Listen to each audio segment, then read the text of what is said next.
my hair was long, the beard did not exist. It's a very, very long time, 25 years. First thing is the colour is amazing.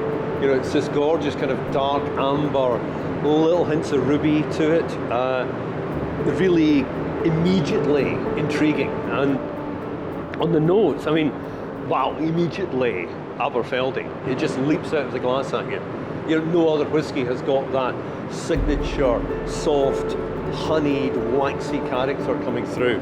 And this is because of that extra time in cask. It's just magnified that character. It's got wonderful concentration of fruits, kind of orchard fruits, kind of peaches, apricots, bit of red fruit in there as well. Clearly mature, which is kind of a weird word to use, but you can tell it's old.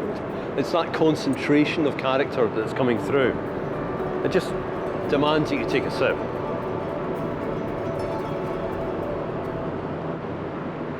So on the tongue, it's sweet.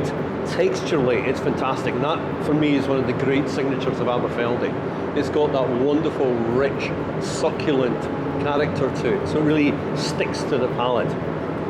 And as it moves, it goes from that kind of red fruit, soft orchard fruit character into more of the Oloroso casks. So it gets darker, more kind of dark toffee characters coming through.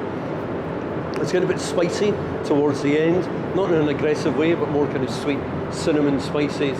And the finish, very long, again, that thick texture to it. So yeah, fantastically long, rich, rewarding dram. I'm gonna add a wee drop of water, simply because there's a lot to release in here.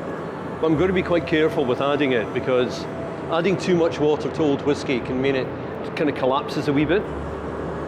When you get your nose in it, the characters are there, but it's brighter. You know, it's just kind of given this extra lift. The fruits are still there, but it's a little bit more dynamic, really.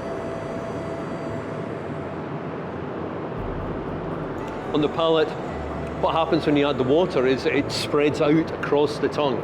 It's still thick, it's still really sensual, but it's got this extra kind of brightness and lift to it. And the finish, could it be any longer? It is now. This for me is a great example of what Stephanie McLeod does.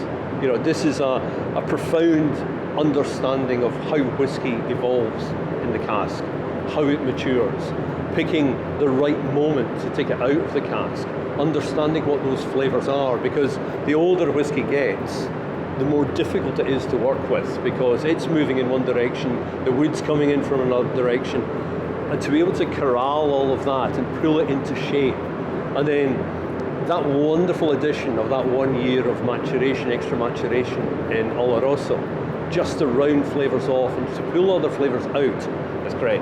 Yeah, a masterpiece from Stephanie. Great dram, great dram.